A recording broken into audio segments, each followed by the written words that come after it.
आप किस गलतफहमी में हैं? 22 वर्ष हो शिक्षकों गई को मेरी बढ़ाने की नौकरी बात कर, की आप और फिर नियोजित से हम करिए, नई लागू पार्टी की करिए, शुरुआत कर रहे हैं। नियोजित इस्तीफा कोई नहीं लेके आता, नई कोई पार्टी नहीं के आएगा। हमारे टीचर सभी योग्य हैं। आनंद भाई इस बात को आपको आपस में आप ही कर रहे हैं जो परीक्षा है ना, आप कर रहे हैं, आप जैसे संगठन के नेता आप सरकार का पक्ष ले रहे हैं। नमस्कार, आर्यन खबर पे आपका स्वागत है। मैं हूं दीपक प्रियदर्शी। बिहार में शिक्षकों का वेतन इस समय बहुत बड़ी समस्या बना हुआ है क्योंकि जनवरी माह से वेतन बंद है और तमाम शिक्षक जो है वो परेशान है। खास करके जो विशिष्ट शिक्षक हैं, जो नियोजित से सक्षमता पास करके विशिष्ट शिक्षक बने, उनका वेतन अभी तक नहीं मिला है। त्राही त्राही मची है। पटना से लेकर तमाम जितने भी जिले हैं उन तमाम जगहों से इस बात को लेकर शिकायतें आ रही हैं और शिक्षक अपना दर्द बयां कर रहे हैं सोशल मीडिया के थ्रू भी कि आखिर उनको वेतन कब मिलेगा। हालांकि सोशल मीडिया पे ये भी चीज देखने को आ रहा है कि कई जगहों पे, छिटपुट जगहों पे ये मैसेज है कि वहां वेतन शुरू हो गया है।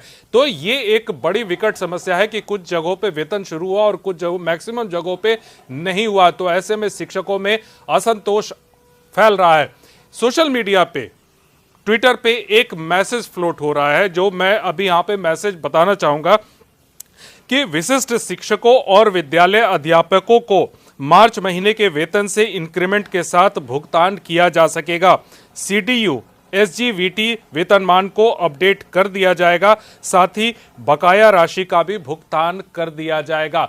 यानी इस मैसेज से एक चीज पता चलती है कि अभी जो फरवरी माह का वेतन है वो अभी मिलने नहीं जा रहा है, यानी अब मार्च माह से ही शुरू होगा। यानी अभी होली और रमजान जैसा त्यौहार शिक्षकों को बिना वेतन, बिना पैसे के ही काटने पड़ सकते हैं। इसी मुद्दे पे चर्चा करने के लिए हम लोग यहाँ मौजूद हैं और आज हमने अपने डिबेट में जिलों से जो शिक्षक नेता हैं उनको भी जोड़ा है ताकि वो बताएं कि आखिर डिस्ट्रिक्ट में एक्चुअल कंडीशन, एक्चुअल वस्तु स्थिति क्या है। हमारे साथ इस समय आनंद मिश्रा जी हैं, पटना से शिक्षक नेता हैं, वरिष्ठ शिक्षक नेता हैं। साथ ही साथ धर्मेंद्र कुमार जी हैं, शिक्षक नेता हैं मधुबनी से, और लखन लाल निषाद मुजफ्फरपुर से हैं, ये भी शिक्षक नेता हैं। सबसे पहले मैं ग्राउंड जीरो से पे बात करना चाहूंगा, मधुबनी से। यहाँ पे मैं धर्मेंद्र जी से बात करना हूँ। धर्मेंद्र जी, क्या अभी स्थिति है, वस्तु स्थिति क्या है जिलों में शिक्षकों की? वस्तु स्थिति यह है कि एक तो विभाग के द्वारा कहिए या सरकार के द्वारा शिक्षकों को भिन्न भिन्न कोटि में बांट दिया गया है। रह गए अभी आपने मुद्दा उठाया है वेतन का। विशिष्ट शिक्षक का वेतन छिटपुट तरीके से जा रहा है। कल मैंने अपने जिला शिक्षा पदाधिकारी महोदय से बात किया तो उनका कहना था कि राज्य से जैसे जैसे पैसा, जैसे जैसे हमको सूची आ रहा है उस आधार पर हम पैसा दे रहे हैं। एक बहाना हो गया। और रह गई बात कि सरकार का लेटर ही भेग है। सरकार ने पहला पत्र जारी किया था, उसमें स्पष्ट निर्देश दिया था कि विशिष्ट शिक्षकों को जितना वेतन मिलता है उससे कम वेतन नहीं मिलेगा। लेकिन अभी जो वेतन दिया जा रहा है 25,000, 28,000 और 31,000 पे वेतन लेवल 1 पकड़ के दिया जा रहा है और उनके द्वारा कहा जा रहा है कि हम कालांतर में इसका एरियर देंगे। लेकिन एरियर लेने में क्या कठिनाई होती है एक शिक्षक ही जानता है, दूसरा कोई नहीं जान सकता। कहीं न कहीं दोहन का शिकार हम लोगों को होना पड़ेगा। और यहाँ मधुबनी में जीओबी मद में नियोजित शिक्षक एसएसए और जीओबी मद में है। जीओबी मद में आज तीसरा महीना चल रहा है, वेतन नहीं मिला है।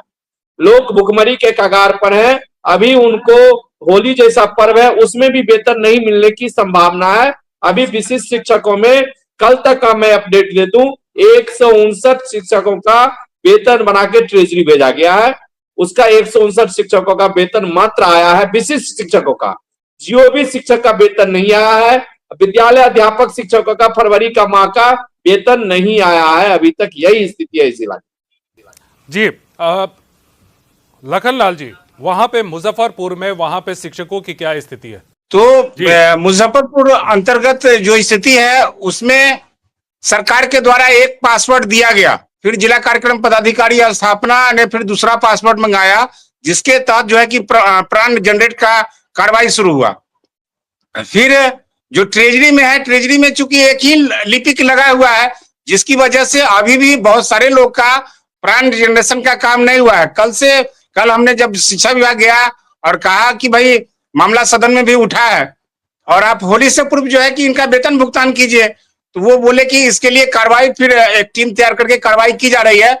लेकिन निराशाजनक स्थिति दिख रही है, जो होली से पूर्व वेतन इनका भुगतान नहीं हो पाएगा। और अभी सीतामढ़ी से भी साथियों का फोन आया कि जीओबी मद का विभिन्न जिलों में 3 महीना से आवंटन नहीं है। अब कब आवंटन दीजिएगा, कब वह निकासी होगा, कब शिक्षक का भुगतान होगा। रमजान का पर्व शुरू है और ये आपका होली का भी पर्व आने वाला। बड़ी बुरी स्थिति है। और जो स्थिति है, जो राज्य संवर्ग के शिक्षक है, उनका भी अभी तक फरवरी तक का वेतन अप टू डेट नहीं हो पाया। जी आनंद मिश्रा जी, आपने सुना अभी जिस तरह से अभी धर्मेंद्र जी ने कहा, मधुबनी से है, मुजफ्फरपुर से लखन जी हैं, जो है कि अब विभाग जो है ना थोड़े थोड़े करके दे रहा है, यानी कि जैसे जैसे आवंटन हो रहा है, हजारों और लाखों की संख्या में शिक्षक हैं और वस्तु स्थिति यह है कि कुछ 100 का लिस्ट बनता है, उनको दिया जा रहा है, यानी असंतोष तो पूरा फैलेगा इससे। जी दीपक जी, स्थिति तो विकट है वेतन को लेकर के पूरे बिहार में। वहाँ की स्थिति है जैसे कि बताया गया है कि बहुत से जिलों में जीओबी की राशि दिसंबर से भुगतान नहीं हुआ, चाहे वो नियोजित शिक्षक हो या वो विद्यालय अध्यापक हो, क्योंकि जीओबी मद का राशि जिलों को आवंटित ही नहीं हुआ है, तो उनका फंसा हुआ है पहले। अब विशिष्ट शिक्षकों के साथ तो स्थिति जो बनी है पूरे बिहार में नारकीय स्थिति है। कुछ जिला में जहाँ के जिला के शिक्षा पदाधिकारी, डीपीओ वगैरह जो थे, अपनी कार्य कुशलता से थोड़ा सा चालाकी की और जल्दी से जल्दी लोगों को वेतन देने का काम शुरुआत किया।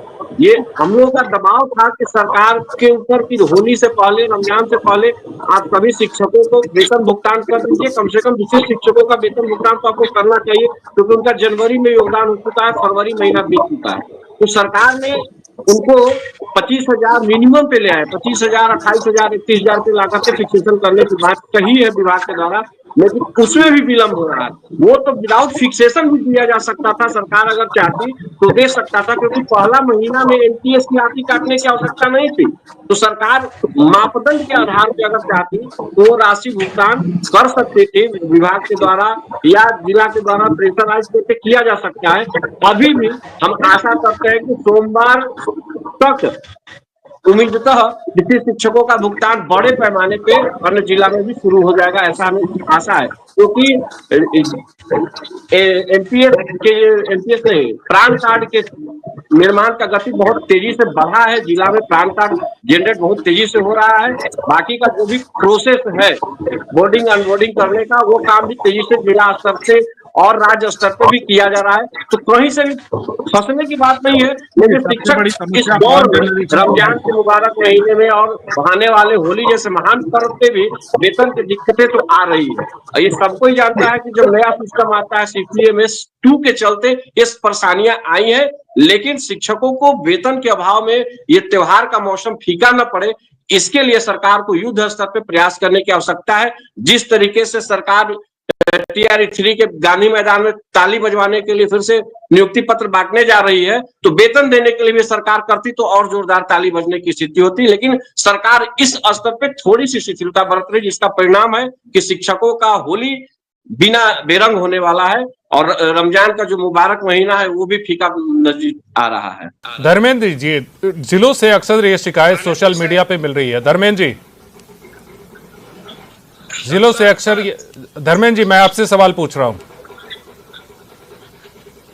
जी, जिलों से अक्सर ये शिकायत आ रही है कि प्राण जनरेशन में प्रॉब्लम हो रहा है। कई बार जो है वो प्राण जनरेशन को लेकर शिक्षक जो है वो कार्यालयों के चक्कर लगा रहे हैं, कभी पदाधिकारी नहीं होते, कभी कर्मचारी नहीं होते, तो कभी कहा जाता है कि ट्रेजरी का मसला है। ये एक काफी कॉम्प्लिकेटेड इशू है प्राण जनरेशन। जी मैं अपने जिला की स्थिति बता दूं, ये सरकार का दुर्भाग्य कहिए सर कि मधुबनी जिला में एक डीओ है, वे प्रभार में चल रहे हैं। डीपीओ स्थापना को डीओ का प्रभार दिया गया है और एक स्थापना डीओ का भी कार्य देखते हैं और स्थापना का भी कार्य देखते हैं। प्राण जनरेशन में बहुत ही विलंब स्थिति है मधुबनी जिला का।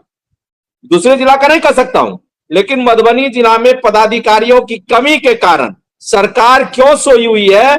आज लगभग 7 महीना से मधुबनी में कोई फुल फ्लेजेज डीओ नहीं है, जिला शिक्षा पदाधिकारी नहीं है। कमांडिंग पावर जो जिला शिक्षा पदाधिकारी का होना चाहिए था वह नहीं है। डीपीओ स्थापना है, लेकिन हम उनको धन्यवाद देते हैं यहाँ के डीपीओ स्थापना को कि उन्होंने अपनी मेहनत के बल पर हमको स्पष्ट कर दिए हैं कि आने वाले सोमवार तक मैं लगभग 80% शिक्षकों का, जो विशिष्ट शिक्षक हमारे साथी बने हैं, उनका भुगतान कर दिया जाएगा। और जीओबी के मद में हमको बात हुई थी तो उन्होंने बताया कि सुनील सर कोई है कलेक्टर, ये सचिवालय में उनका फोन आया था तो हमने बता दिया कि मेरे पास आवंटन नहीं है। आवंटन आने की संभावना है, लेकिन उनके बाद से हमको लगा कि संभवतः होली जैसे पर्व में भी आवंटन नहीं आएगा।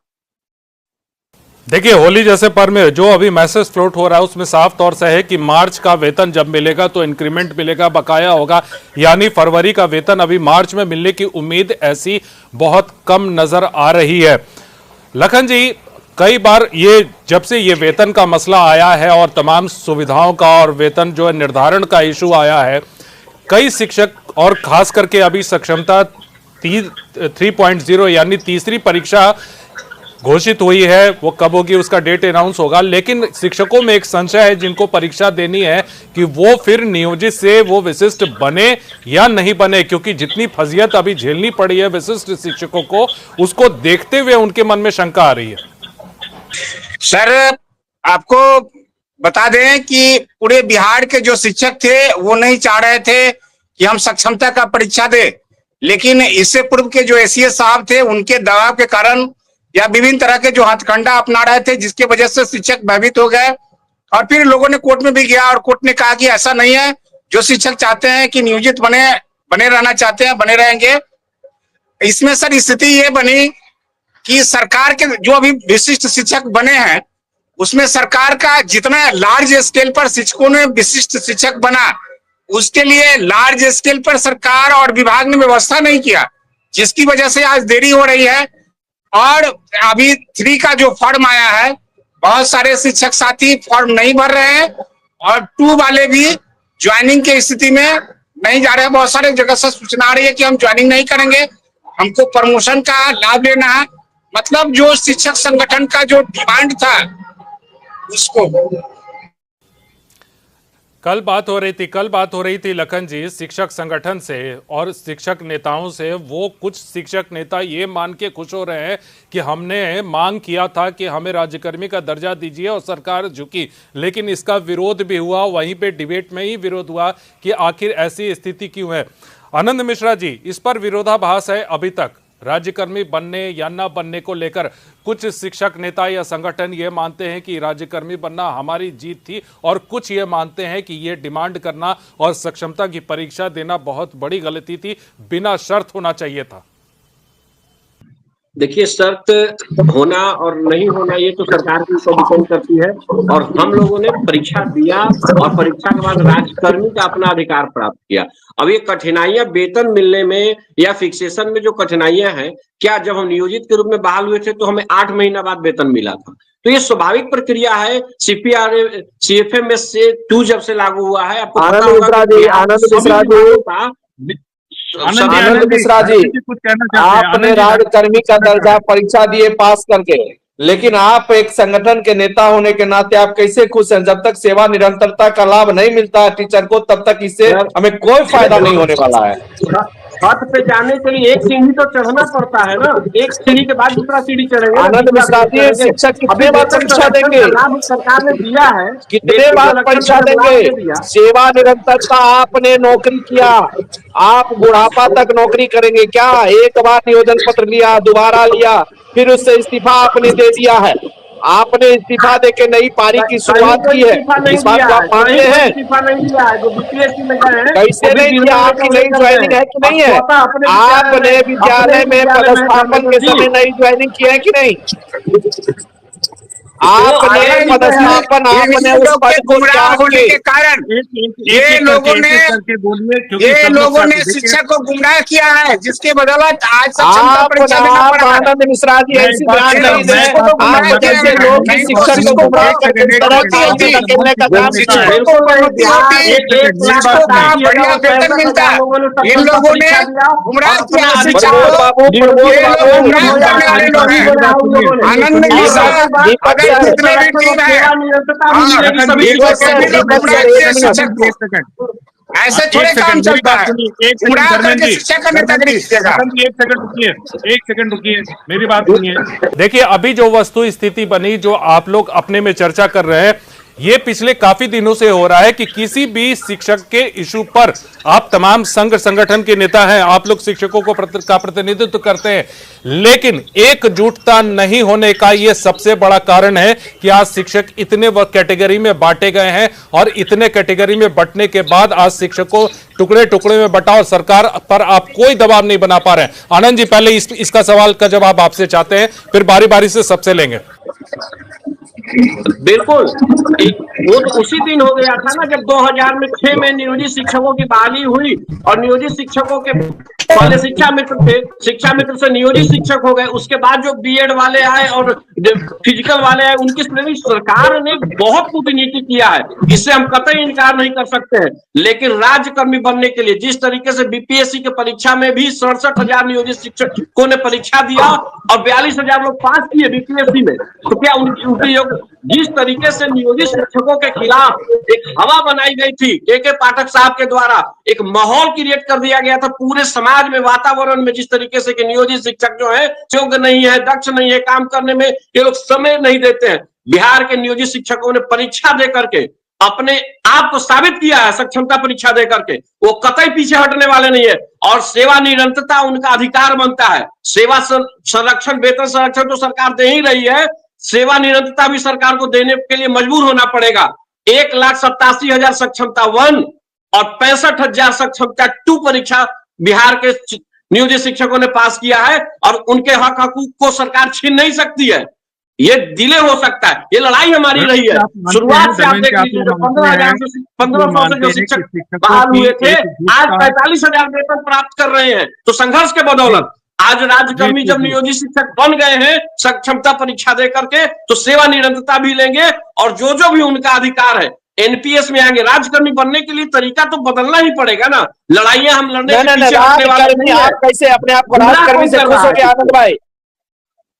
राजकर्मी बन जाने से खुश हो गए, 13 बार परीक्षा दीजिएगा, आप नई पारी की शुरुआत करने जा रहे हैं, आपको सेवा निरंतरता का लाभ दे दिया। कह रहा है आपकी नई परीक्षा देने की इच्छा, आप जैसे खुशी मना रहे हैं बिहार में, आप जैसे नेता लोगों ने शिक्षकों को गुमराह करके और शिक्षकों से परीक्षा दिलाने का काम किया। देखिए, इस मामले में शिक्षक 2 भाग में बटे हैं। आप इस चीज को मानिए कि कुछ परीक्षा देना चाहते थे, कुछ परीक्षा नहीं देना चाहते थे, जिनकी इच्छा, ये तो धर्मेंद्र जी अपनी इच्छा पर डिपेंड करता है ना। दीपक सर, परीक्षा एक बार क्या, नियोजित शिक्षक सक्षमता परीक्षा दे के सक्षमता परीक्षा की बात कर रहे हैं। नियोजित शिक्षक इससे पहले दक्षता परीक्षा दिए थे, हम दक्ष थे तब ना आप हमको रखे हैं। आप सेवा निरंतरता का लाभ दे दीजिए, सभी टीचर जाने के लिए तैयार है। आप सेवा निरंतरता का लाभ इसमें नहीं मिल रहा है दीपक सर, इस बात को समझिए, इस बात को समझना पड़ेगा कि मैं एक नई पारी की शुरुआत करने जा रहा हूँ। मैं आज 23 मैं अपनी नौकरी बता दूं, मैं नौकरी 22 वर्ष हो गई, 22 वर्ष हो गई मेरी नौकरी की, और फिर से हम नई पारी की शुरुआत कर रहे हैं, नई पारी की शुरुआत करेंगे। जो योग्य लोग हैं, जो परीक्षा से नहीं घबराने वाले लोग हैं, उन पे आप सवाल नहीं उठा सकते। हमारे टीचर सभी योग्य हैं आनंद भाई, इस बात को आप वापस लें, जितने भी शिक्षक है सभी योग्य हैं। आप कैसे कहते हैं योग्य शिक्षक? आप कैसे कहते हैं कि शिक्षक योग्य नहीं है? परीक्षा दिया, परीक्षा का सामना किया, वो योग्य है, और उसको राज्यकर्मी में क्या हर्ज है? राज्यकर्मी भी लेगा, सेवा जो नहीं दिया वही लेगा। आपके कथनानुसार जो परीक्षा नहीं दिया योग्य नहीं है क्या? वो सरकार तय करेगी, वो मैं कैसे कर दूं? आप ही कह रहे हैं जो परीक्षा, आप कह रहे हैं, आप जैसे संगठन के नेता, आप आनंद जी संगठन की नेतागिरी करते हैं, इस तरह की भाषा का व्यवहार करते हैं, सरकार का पक्ष ले रहे हैं। बार शिक्षकों की तरफ से संगठनों की तरफ से गुमराह करने की बात क्यों उठा रहा है? गुमराह कौन कर, शिक्षकों को गुमराह कर सकता है क्या? शिक्षक बेवकूफ है क्या? आप कर रहे हैं, आप जैसे नेता लोग कर रहे हैं गुमराह, आप कर रहे हैं। ये बिल्कुल नहीं। आप चाहते हैं कि नियोजित शिक्षक रहे, तो आपको कौन रोका है? कोर्ट ने भी तो कहा मत दीजिए परीक्षा। मैं कह रहा हूं, रोकिए, मैं ये कह रहा हूं, मेरा सवाल ये था, और पहले भी इस बात पे डिबेट होता रहा है इस इशू पे, कि संघ संगठनों में कहीं ना कहीं मत एक नहीं होने के कारण, और बार बार जो ये आरोप लगते हैं सरकार पे या फिर लगाए जाते हैं कि सरकार अपने हिसाब से चीजों को चलाना चाहती है, और यही कारण है कि जब शिक्षक संगठन, शिक्षक नेताओं के मत एक किसी विषय पे एक नहीं होंगे तो जाहिर सी बात है कि उसका लाभ जो है वो कहीं ना कहीं सरकार उठाएगी। अब देखना है कि आने वाले दिनों में जो सरकार कह रही है कि जल्द से जल्द वेतन का भुगतान होगा, वो कितनी जल्दी होगा। फिलहाल इस चर्चा में भाग ली आनंद मिश्रा जी, आपका बहुत बहुत धन्यवाद। धर्मेंद्र जी, आपका बहुत बहुत धन्यवाद। लखन जी, आपका भी बहुत बहुत धन्यवाद।